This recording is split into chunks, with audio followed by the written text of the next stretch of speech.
A lot of people imagine conspiracy theorists as irrational people sitting alone in their basement. But what if that's not how it starts? What if it starts with loneliness, curiosity, frustration, or simply wanting to belong somewhere? To understand QAnon, we first have to understand 4chan. 4chan was launched in 2003 as an anonymous image board website. 4chan, launched by Christopher Moot Poole in October 2003. The site's hosts boards dedicated to a wide variety of topics, including video games, television, literature, cooking, weapons, music, technology, anime, physical fitness, politics, and more. 4chan receives more than 22 million unique monthly visitors. Approximately half are from the United States. Unlike traditional social media, users don't build a personal brand. They get to post anonymously. So just a brief history on the early 2000s of 4chan by Christopher Poole, a then 15-year-old student from New York City, using the online handle Moot. Poole had been a regular participant on Something's Awful subforum. When creating 4chan, Poole obtained Futaba channel's open source code and translated the Japanese text into English using Alta Vista's Babelfish online translator. After the site's creation, Poole invited users from ADTRW subforum, many of whom was dissatisfied with the site's moderation, to visit 4chan, which he had advertised as an English language counterpart to Futaba channel and a place for Western fans to discuss anime and manga. As its founding, the site only hosted one board, anime/random. In January 2011, Poole announced that the deletion of R9K Robot 9000 and newsboards, saying that New had become devoted to racist discussions, and R9 no longer served its original purpose of being a test implementation of XKCD's Robot 9000. On January 2015, Poole stepped down as the site's administrator, citing stress from controversies such as Gamergate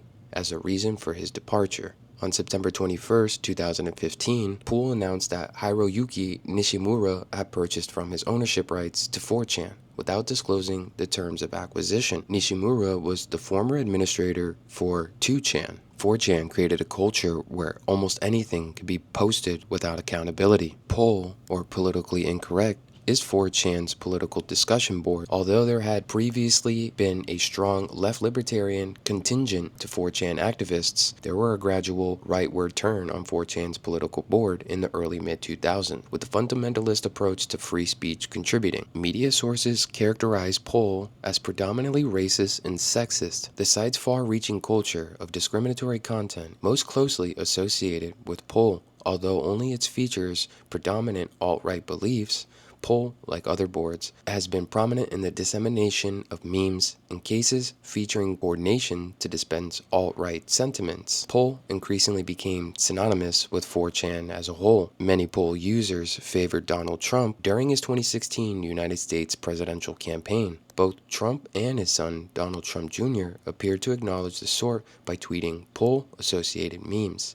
Upon his successful election, a Poll moderator embedded a pro-Trump video at the top of all of the board's pages. But anonymity wasn't the main attraction.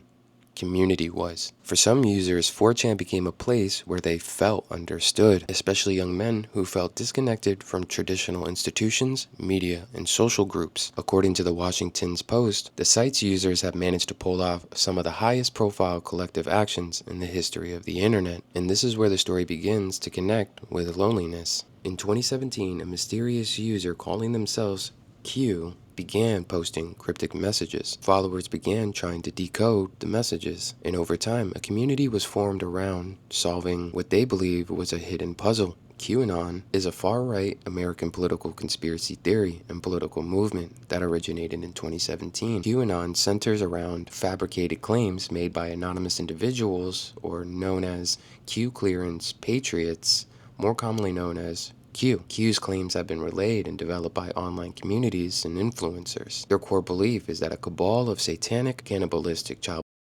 in league with the deep states, and that is operating a global trafficking ring and that Donald Trump is secretly leading the fight against them. During the first presidency of Donald Trump, QAnon followers believed the administration would conduct arrests and executions of thousands of members of the cabal on a day known as the Storm. Following its emergence in American politics, QAnon spawned movements around the world. People weren't only joining because of the claims, they were joining because of the people. They found purpose, identity, and belonging. And this is where online communities become powerful. Most people don't move from moderate opinions to extreme opinions overnight. They'll move one step at a time through one video, one forum, one recommendation, and one conversation, until eventually they find themselves in a completely different information ecosystem. The roles of algorithms with social media amplifies this process. Algorithms are designed to keep users engaged. Sometimes that means showing people increasingly emotional and controversial content, not because the platform supports an ideology, but because attention is profitable. In conclusion, the story of QAnon isn't really about one conspiracy theory. It's a story about human psychology, about loneliness, community,